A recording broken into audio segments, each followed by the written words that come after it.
చేసినటువంటి గౌరవ deputy CM గారికి, మన రాష్ట్ర టూరిజం మినిస్టర్ మేడం రోజా మేడం గారికి,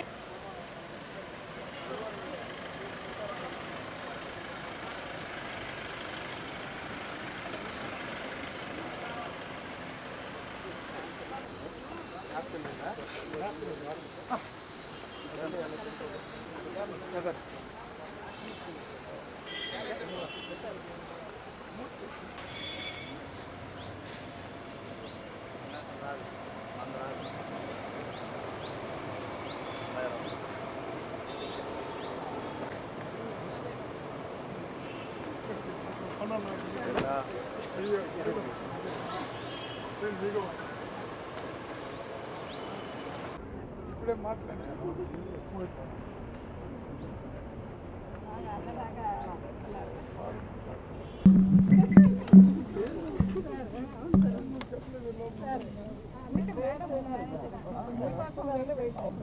మీరు ఇన్ఛార్జ్ ఉప ముఖ్యమంత్రి అన్న బాగా రానా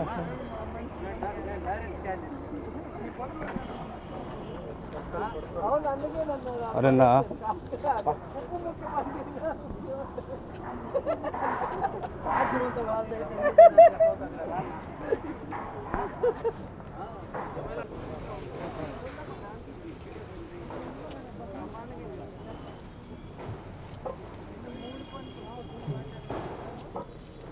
అన్న ఫోన్ తిన్నా నా ఫోన్ తిన్నా మళ్ళీ తీసుకోండి అరేనా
వెనక బరా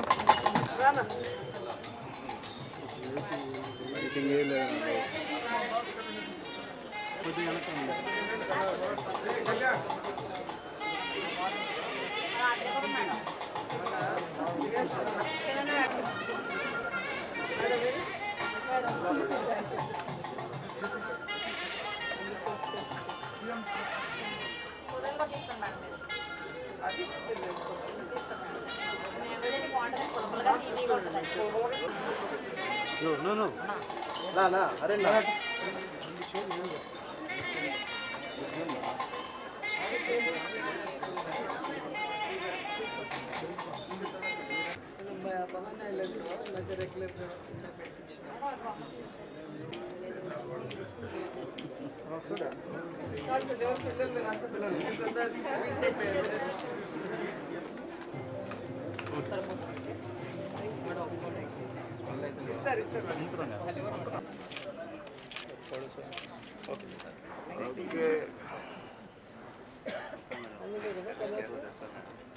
Madam.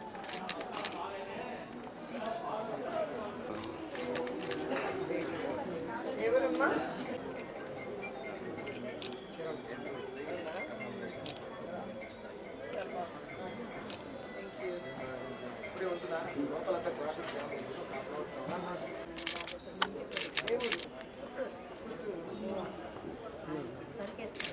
సరే సరే అడిగాను చెప్పండి. నా సైడ్ చూడు.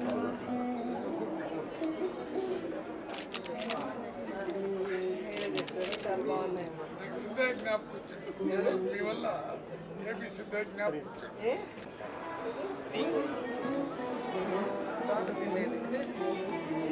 మంచిది.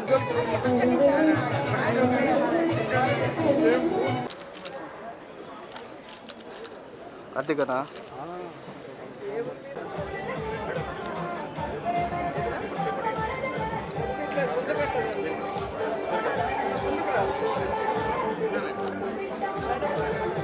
మేడం పెట్టు మేడం మేడం మేడం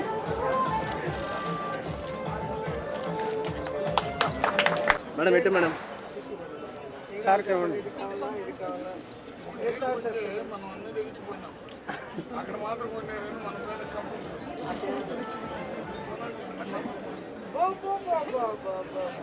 ఇందుకే మిమ్మల్ని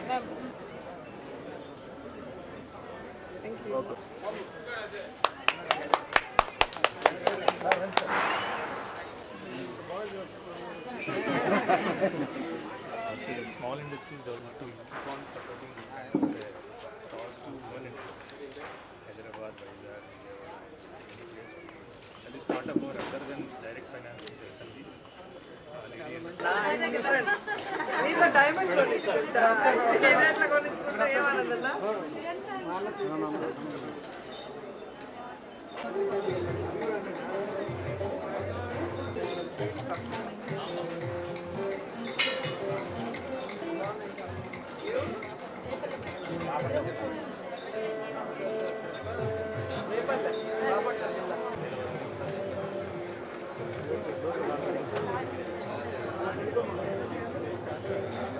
మేడం కొద్దిగా బ్యాక్ వచ్చింది.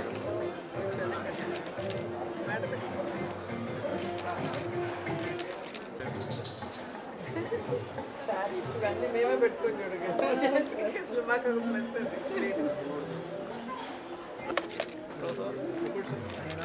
ఓకే ఓకే ఓకే ఓకే అదే అంటున్నాను, నేను నిన్నదే అడుగుతున్నాను.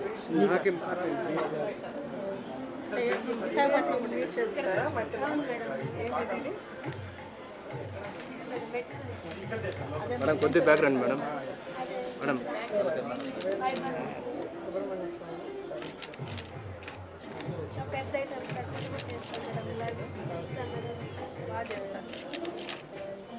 నలభై మంది నాకు టచ్లో ఉన్నారు అంటుంటే 40 మంది ఎందుకు టచ్లో ఉన్నారు?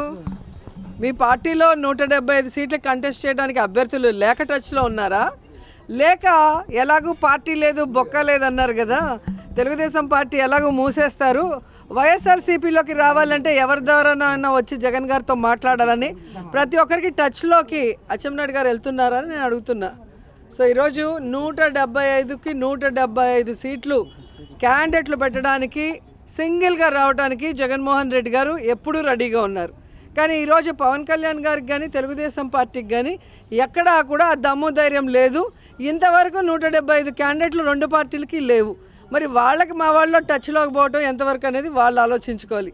ఇది కేవలం వాళ్ళు వైఎస్ఆర్సీపీలోకి రావటానికి జగన్ గారిని కలవటానికి మా వాళ్ళకి టచ్లోకి వచ్చి వాళ్ళు అడుక్కుంటున్నట్టు అందరికీ సమాచారం. దాని మీద అచ్చెన్నాయుడు క్లారిటీ ఇవ్వాల్సిన అవసరం ఉంది. ఇంకోటి, ఈరోజు మీరు చూస్తే ఆవిర్భావ దినోత్సవాలు చేస్తున్నారు.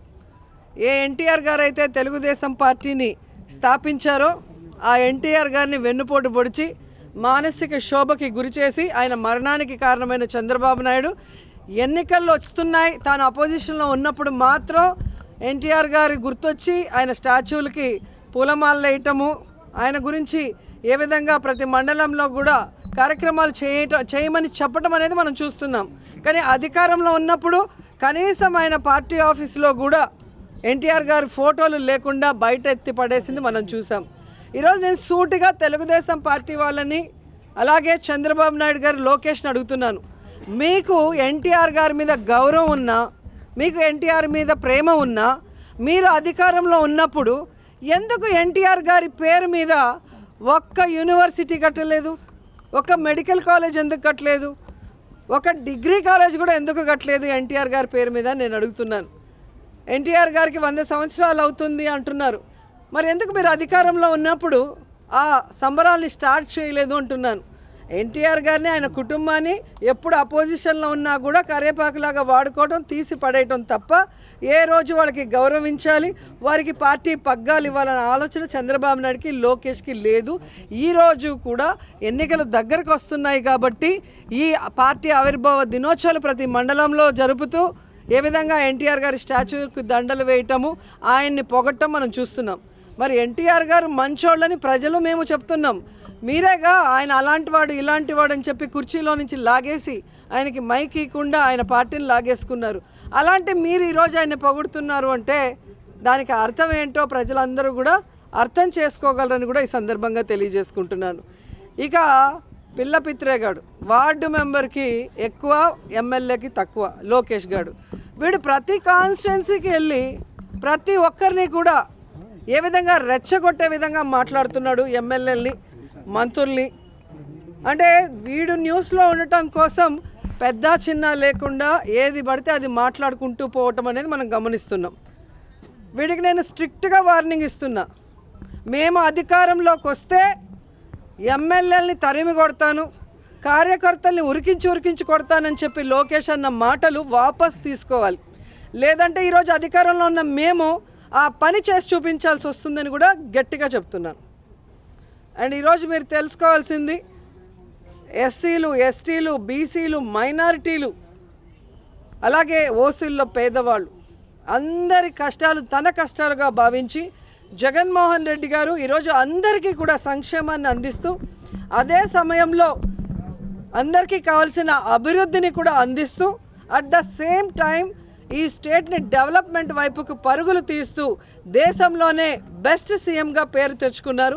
అలాంటి వ్యక్తిని ఇష్టానికి తనకి ఛానల్స్ ఉన్నాయి కదా అని మాట్లాడుకుంటూ పోతే 2024లో చంద్రబాబు నాయుడికి పుట్టగతులుండవు, జీరోకి వస్తారు అని కూడా ఈ సందర్భంగా తెలియజేసుకుంటున్నాను. ఈరోజు ఎంత సిగ్గులేని వ్యక్తి చంద్రబాబు నాయుడు అనేది మనం అర్థం చేసుకోవాలి. ఈరోజు ఒక్క ఎమ్మెల్సీ వల్ల ప్రభుత్వాలు మారవని తెలిసినా కూడా అక్కడ తెలంగాణ గవర్నమెంట్లో ఒక ఎమ్మెల్సీని కొంటూ దొరికిపోయి 10 సంవత్సరాలు హైదరాబాద్లో ఉండి మన రాష్ట్రాన్ని అభివృద్ధి చేసుకొని మనకు రావాల్సిన అన్నీ కూడా తీసుకొని గౌరవంగా ఆంధ్రప్రదేశ్కి రావాల్సిన మనము చంద్రబాబు నాయుడు చేసిన యదవ పని వల్ల రాత్రికి రాత్రి దొంగల్లాగా పారిపోయి వాళ్ళు వస్తే వెనక మనం రావాల్సి వచ్చింది. ఇప్పటికైనా బుద్ధి వచ్చిందా అంటే లేదు. మళ్ళీ మొన్న మీరు చూశారు ఎమ్మెల్సీ ఎన్నికల్లో ఏ విధంగా వెన్నుపోటు రాజకీయాలు చేసి ఎమ్మెల్సీని గెలిచి ఆ తర్వాత కుల రాజకీయాల్ని తెరపైకి తీసుకురావటం. గతంలో నేను అపోజిషన్లో ఉన్నప్పుడు కూడా ఇదే కుల రాజకీయాలు చేసి నన్ను ఏ విధంగా హ్యూమిలేట్ చేశారు, నన్ను ఏ విధంగా సస్పెండ్ చేశారు, నన్ను ఏ విధంగా టార్చర్ పెట్టారు తెలుగుదేశం పార్టీ వాళ్ళు అనేది మీరు గమనించారు. ఒక మహిళా సమస్య కోసం కాల్మనీ సెక్స్ రాకెట్లో నలిగిపోతున్న మహిళల జీవితాల గురించి మాట్లాడితే సమాధానం చెప్పలేక ఇదే కుల రాజకీయాన్ని చేసి నా ముందుకు వాళ్ళని తీసుకొచ్చి ఏ విధంగా 1 year రూల్స్కి విరుద్ధంగా సస్పెండ్ చేశారో మనం చూసాం. ఈరోజు ఒక ఎమ్మెల్సీని గెలిపించడానికి ఈరోజు ఎవరినో కొని అమ్ముడుపోయిన వాళ్ళో లేదా దేనికి వెళ్ళారో వాళ్ళు చెప్పాలి. మళ్ళీ కుల రాజకీయాన్ని తీసుకొచ్చి అది జగన్ గారికి పార్టీకి అంటగట్టాలంటే ఎంతవరకు సమంజసం? ఈరోజు దేశంలో ఏ ముఖ్యమంత్రి చేయనటువంటి విధంగా దళితులకు కానీ, బీసీలకు కానీ, అలాగే ఎస్టీలకు కానీ, మైనారిటీలకు కానీ తన సొంత కుటుంబ సభ్యులకు చేసినట్టు వారి పిల్లలకి విద్య కానీ, ఆ కుటుంబానికి వైద్యం కానీ, ఆ కుటుంబానికి ఇళ్ల పట్టాలిచ్చి ఇళ్ళు ఇవ్వటం కానీ, వారున్న ప్రాంతాల్లో రోడ్లు, డ్రైనేజీలు, లైట్స్ వేయటం కానీ, ఇలా ప్రతి కుటుంబం ఏమేం కోరుకుంటుందో అన్నీ కూడా చేసిస్తున్నాడు. కాబట్టే వాళ్ళందరూ కూడా జగనన్నని తమ గుండెల్లో పెట్టుకొని చూస్తున్నారు. ఈరోజు ఒక్క అమ్ముడుపోయిన వ్యక్తో లేదా 2 అమ్ముడుపోయిన వ్యక్తిలో ఏదో చెప్పినంత మాత్రాన రాష్ట్రంలో ఉండే ప్రజలు ఎవరు కూడా దాన్ని నమ్మే పరిస్థితి లేరు. ఎందుకంటే ఒక మనిషి ప్రవర్తన లేదా ఒక మనిషి ఏంటి, ఇచ్చిన మాట ఏంటి, చేసిన పని ఏంటి అనేది చూస్తే చంద్రబాబు నాయుడికి జగన్మోహన్ రెడ్డి గారికి నక్కకి నాగలోకానికి ఉన్నంత తేడా ఉంది. 14 సంవత్సరాలు ముఖ్యమంత్రిగా ఉన్నానని చెప్పుకోవడమే కానీ ఏ రోజు ప్రజలకు ఉపయోగపడిన ఒక్క మంచి కార్యక్రమం కూడా చేసింది లేదు. గతంలో ఎన్టీఆర్ గారు తీసుకొచ్చిన దాన్ని తూట్లు పొడిచాడు, ఆ తర్వాత వైఎస్ఆర్ గారు తీసుకొచ్చిన దాన్ని తూట్లు పొడిచాడు. ఇప్పుడు జగన్ గారు చేస్తున్న మంచి కార్యక్రమాల్ని తూట్లు పొడవటానికి ఒక్క అవకాశం ఇవ్వమని మళ్ళీ అందరి ముందర బిచ్చం ఎత్తుకుంటున్నాడు. కాబట్టి ప్రజలు మరోసారి కనుక నమ్మితే ఈ రాష్ట్రాన్ని భ్రష్టు పట్టించడానికి తండ్రి కొడుకులు రెడీగా ఉన్నారు. అలాంటి వాళ్ళకి అవకాశం ఇవ్వద్దని ప్రజల్ని చేతులెత్తి కోరుకుంటున్న విషయం. ఎందుకంటే ఆ ప్రాంతంలో ఏమీ కట్టకుండా ఒక్క తాత్కాలిక అసెంబ్లీ పేరుతో కోట్లాది రూపాయలు దోచుకొని గ్రాఫిక్స్తో ప్రజల్ని మభ్యపెట్టిన చంద్రబాబు నాయుడికి అమరావతిలో ఉన్న ఓటర్సు అతను ఏమీ చేయలేదు కాబట్టి ఆయన పార్టీ అభ్యర్థుల్ని ఓడించి వైఎస్ఆర్సీపీకి పట్టం కట్టారు. ఈ విషయాన్ని అందరూ గమనించాలి. ఎవరికైనా డౌట్స్ ఉంటే అమరావతి ప్రాంతానికి వెళ్ళి అక్కడ వీడియోస్ షూట్ చేస్తే అక్కడ ఏముందనేది మీకు అర్థమవుతుంది. సో ఎక్కడో వాళ్ళు రియల్ ఎస్టేట్ వ్యాపారం చేసుకోవడానికి భూములు కొని అక్కడికి తీసుకెళ్ళి ఒక తాత్కాలిక అసెంబ్లీని కట్టి ఈరోజు కోట్లాది రూపాయలు దోచుకొని మళ్ళీ దోచుకునే కార్యక్రమం చేస్తున్నారు. కానీ నిజంగా వీళ్ళు ఎవరికైనా చిత్తశుద్ధి ఉంటే ఎందుకు పర్మనెంట్ సచివాలయం కట్టలేదు, ఎందుకు పర్మనెంట్ శాసనసభ కట్టలేదు, ఎందుకు పర్మనెంట్గా ఏమీ అక్కడ చేయలేదని నేను అడుగుతున్నా. ఇవన్నీ తెలిసిన వ్యక్తి కాబట్టే తాను కూడా గతంలో అనేక ఇంటర్వ్యూలో చెప్పడం జరిగింది.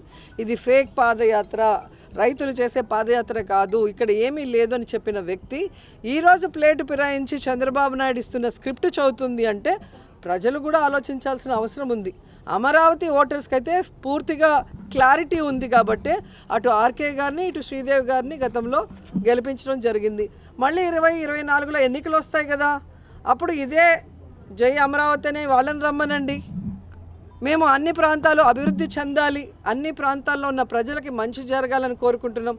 అదే నా నినాదంతో మేము ముందుకెళ్తాం. ప్రజలు ఎవరి పక్షాన ఉంటారో మీకే అర్థమవుతుంది.